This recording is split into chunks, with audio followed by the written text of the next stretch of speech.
Selamat malam teman-teman, selamat berjumpa kembali dengan saya Rizwarowo di channel Albi Update TV. Kali ini kita akan membahas tentang anak bungsu Verdi Sambo.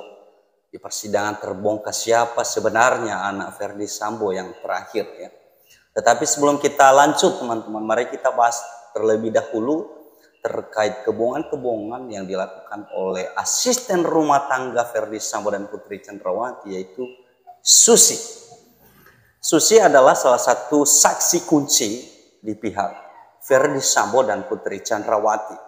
Teman-teman sekalian, kebohongan-kebohongan yang dilakukan Susi ini membuat jaksa dan juga hakim geram ya melihat Susi berbelit-belit ya di persidangan.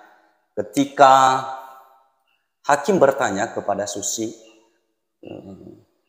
banyak sekali hal yang tidak bisa dijelaskan dan berubah-ubah ya statement yang dilakukan oleh Susi, sehingga hakim mengatakan bahwa apa yang diceritakan oleh Susi ini adalah tidak masuk di akal. Wah, logika saya, kalau saya menemukan atau orang menemukan lagi tergeletak, itu yang dipikirkan adalah nggak bertanya ada apa. Oke, mari kita naikkan ke atas, kita dudukan supaya yang bersangkutan bisa istirahat. Bukan bertanya atau berantem, melarang, kau nggak usah naik ke atas. Bukan seperti itu. Cerita kamu nggak masuk di akal. Paham? Kemudian teman-teman, ketika Susi menjelaskan kejadian di Magelang dan di sana ditanya hakim, bagaimana keadaan Putri Chandrawati? Pada saat itu Susi menjelaskan bahwa Ibu Putri sedang tergeletak dan dia memegang kaki. Ternyata kaki Ibu PC ini dingin ya teman-temannya. Dan kebetulan pada saat itu dia juga melihat tangan dingin. Nah, kemudian hakim bertanya, Ibu PC ini pakai pakaian apa? Ya. Kemudian PC menjawab pakai celana panjang, dan hakim bertanya, bagaimana Anda memastikan dia dingin kalau dia memakai celana panjang? Pada saat yang sama Susi merubah keterangannya, berkata bahwa dia memegang telapak kaki ya gitu ya. Nah, teman-teman, di situ kemudian hakim bingung ya, bertanya kepada Susi ini yang tidak bisa memberikan jawaban yang tepat ketika hakim bertanya. Pakai apa bawahannya? Seingat saya, ibu pakai kaos pendek, celana panjang kain. Pakai celana panjang kain. Siapa? Kapan saudara bisa meraba kalau tubuhnya, apakah kakinya dingin? Saya pegang ininya, Tadi katanya pegang kakinya. telapak kakinya itu. Kenapa saudara tiba-tiba memegang telapak? Ya saya khawatir gitu kan. Emang di telapak saudara tahu apa? Kalau udah dipegang telapak tahu dari mana? Saya pegang ini, ibu kenapa? Bukan gini loh, kenapa saya bingung apa bertanya begitu? Karena saudara tepat sekali mengatakan tangan dan kakinya dingin. Tahu dari mana? Soalnya saya megang. Oke, setelah saudara peluk, Siap. apa yang disampaikan saudara Putri? Enggak ada.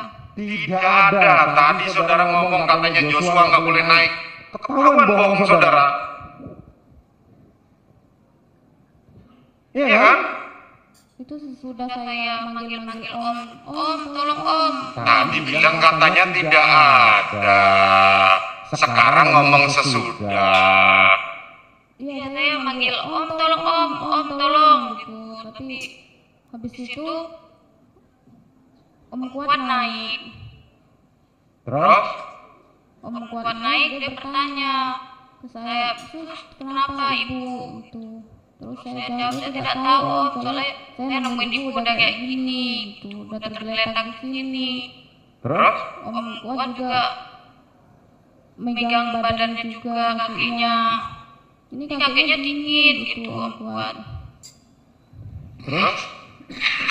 ya habis itu nggak lama itu Om Joshua mau naik tapi dihalau sama Om Kuat. Kuat ini apa? Supir kan? Siap. Supir kan? Siap. Kok berani dia pegang tubuhnya majikannya? Masuk akal nggak? Megang kakinya. Lah iya megang kakinya perkara megang apa tapi berani megang tubuhnya kan? Harusnya kalau dia memegang tubuhnya saudara Putri kemudian memapak ke kasur, itu masuk akal.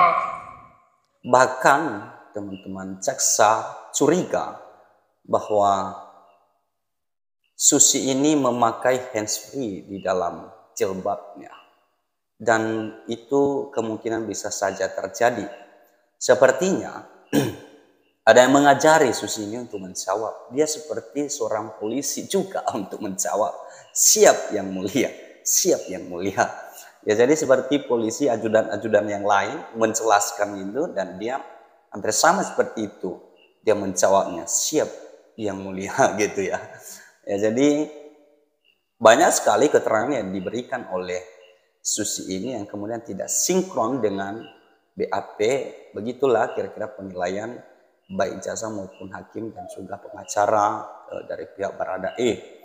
Bahkan Baradae pada saat persidangan ya meminta keterangan daripada saksi. Pada saat itu juga Baradae langsung membantah bahwa apa yang disampaikan oleh Susi ART daripada Putri Chandrawati dan Ferdi Sambo ini banyak bohongnya ya. Banyak bohongnya teman-teman ya. Dan kebohongan-kebohongan itu diuraikan oleh Baradae ya ketika di persidangan. Untuk keterangan dari saudara saksi banyak yang bohongnya. Banyak yang bohong. Bisa disebutkan satu persatu mana yang bohong? Baik yang mulia. Mungkin untuk yang pertama waktu di tanggal 4. Tanggal 4 itu waktu yang katanya ada pelecehan.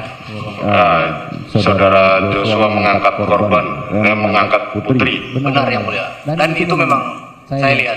Tapi di situ saudara saksi menjelaskan bahwa saya mengatakan jangan gitulah bang. Mengatakan kepada Joshua padahal itu tidak benar yang mulia. Saya tidak berkata seperti itu. Ini yang mulia. Dari saudara saksi mengatakan bahwa Pak FS lebih sering di Saguling yang mulia. Dan saudara saksi sering menyediakan sarapan pagi untuk saudara FS. Ini yang mulia saya tanyakan ke saudara saksi berkenan. Enggak, nanti ada waktunya sendiri sebaiknya. Ya karena sesuai faktanya saudara FS ini lebih sering di kediaman di Bangka yang mulia. Untuk Sabtu Minggu saja baru balik ke. Nah, teman-teman sekalian, di dalam persidangan ternyata terbongkar siapa sebenarnya anak bungsu Ferdi Sambo. Sebelumnya, salah satu menjadi alasan tidak ditahannya Putri Chandrawati adalah karena ia memiliki balita. Dia memiliki anak kecil ya, yang 1,5 tahun gitu ya. Salah satu Kak Seto yang sangat gentol untuk membela Putri Chandrawati supaya tidak ditahan ya. Karena dia memiliki anak kecil ya. Tapi ternyata anak kecil itu bukanlah anak Ferdi Sambo atau bukan anak kandung daripada Putri Chandrawati dan FS. Ya, di persidangan memang Susi sempat bertahan, bersikeras bahwa anak itu adalah anak Putri Chandrawati. Tetapi ketika dicecar oleh hakim, ya kemudian terbongkar karena salah satu daripada ajudan Ferdi Sambo yaitu Daden yang membongkar bahwa anak yang ada sama Putri Chandrawati dan PJ adalah hasil adopsi, bukanlah anak kandung Ferdi Sambo dan Putri Chandrawati. Yang kemudian setelah pertanyaan-pertanyaan yang dilontarkan oleh hakim begitu mendalam ya kepada Susi, dan pada akhirnya Susi mencabut pernyataannya atau kesaksiannya yang mengatakan bahwa itu adalah anak Putri Chandrawati, yang kemudian sekarang ini dipastikan bahwa memang anak itu bukanlah anak Putri dan FS, tetapi itu adalah anak adopsi. Tetapi teman-teman sekalian, yang membuat kita bingung, kalau memang itu bukanlah anak kandung daripada PC dan Sambo, sebenarnya mereka mengadopsi anak ini sama siapa? Dari mana anak ini? Dari mana asalnya? Kita nggak tahu mereka mengadopsi dari mana. Inilah yang membuat kita bertanya. Semoga di persidangan selanjutnya FS dan Putri Chandrawati akan klarifikasi terkait status anak yang mereka adopsi ini. Sebenarnya anak siapa gitu.